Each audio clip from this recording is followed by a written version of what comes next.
What's up sa inyong lahat mga katropics? Kami naghanap ng road bikes na magandang klase na world class. Ayan, Scott ang kanyang brand dito mga brother. At siyempre, presyong budiga.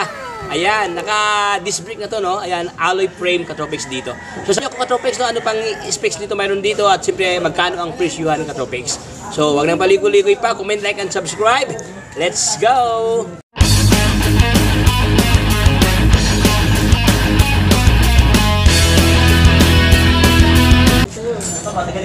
Ayan, so atin na pong simulan katropics, atin na pong silipin ngayon si Scotts. Ayan, actually ito ang kanyang brand, Scotts. Alright, so itong brand na Scotts katropics, no, ito ay pinagawa, no, pinasadya.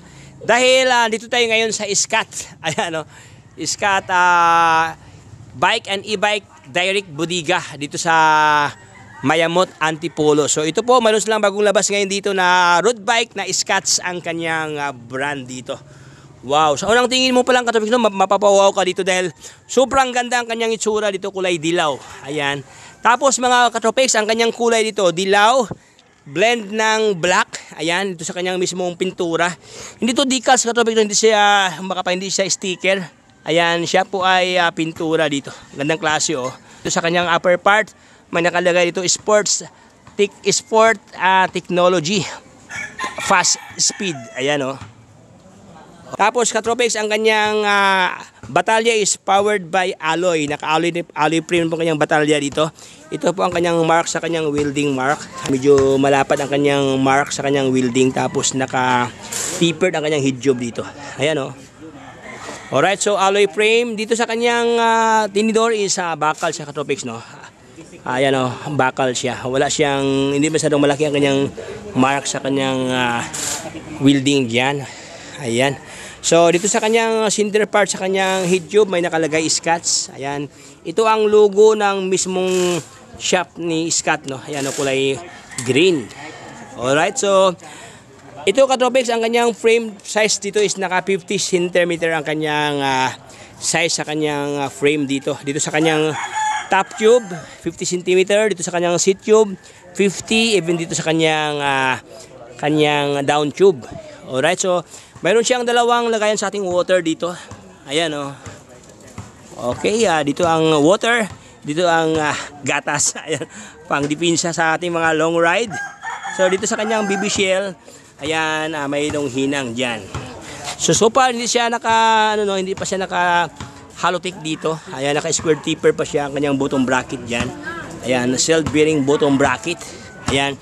Ang kanyang ginamit sa kanyang crank ito katropics. Actually, ito po ay entry level, no? Pero magandang klase na dahil alloy frame po ang kanyang batalya dito. So ang kanyang crank na ginamit is bakal siya dito.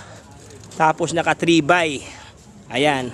Ginamit sa kanyang pedal is yung ordinary pedal. Ayan, oh, mayroon ng reflector dito. Naka 42 tet siya dito, naka 42 tet. Tapos diyan naman sa kanyang likuran, naka siya 247. Ayan, naka 7 speed. So therefore siya po ay 3x7 speed, powered by Shingda ang kanyang RD at saka kanyang FD dito. Ayan, naka Shingda na siya. Alright, so ang ginamit sa kanyang rim is naka double wall alloy ang kanyang rim dito. Tapos may nakalagay do G-Love. Ayan, G-Love. So yun, 700 by 23C ang kanyang size sa kanyang gulong dito katropics, no. So far, pwede nyo pa palitan if ever gusto nyo palitan ang kanyang gulong dito na medyo makapal-kapal. Pwede dahil medyo may clearance pa dito katropics. Pwede mo gawing 35C. Ayan, no. Pwede mo gawing gravel if ever. Tapos mga boss, no, naka mechanical disc brake harap at likod dito. Ito kanyang rotor. Ayan. Okay, naka-disc brake na. Even dito sa kanyang harapan, naka-disc brake na din siya dito katropics. Ayan, oh. Okay, mechanical. So dito sa kanyang ginamit sa kanyang lever brake is lightweight alloy siya dito. Ayan, oh. Naka-alloy na. Localike classic katropics dito, no. Tapos ang kanyang shifter, ayan, ito kanyang shifter. Okay, naka-thumb shifter siya dito. Ayan. Okay, magandang klase na ng ginamit sa kanyang hard tape, malambot mga boss. Ayan, oh.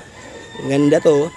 So, magugulat ka katropics dahil sobrang baba ang presyo dito. Ayan. Kanyang seat post mga boss, naka-quick release siya dito. Ayan, ito ang kanyang clamp, kulay black. Ayan, alloy na rin siya dito. Ka-slim ang kanyang saddle dito.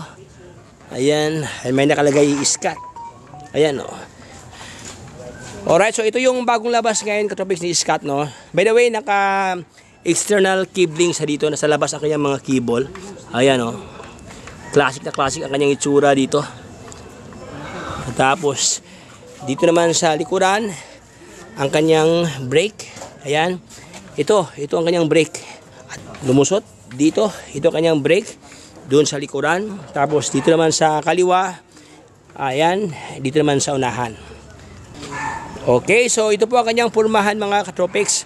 Actually, marami pa itong kulay, no? Available kulay dito sa kanila. Ayan, so ang ating pinipictures ngayon, itong kulay dilaw nila na sobrang puging-pugi ang kanyang itsura dito. So yun mga boss, ang kanyang halaga nito, ilagay ko lang sa mismong vlogs ito ang kanyang price. Ayan, ito po kanyang halaga.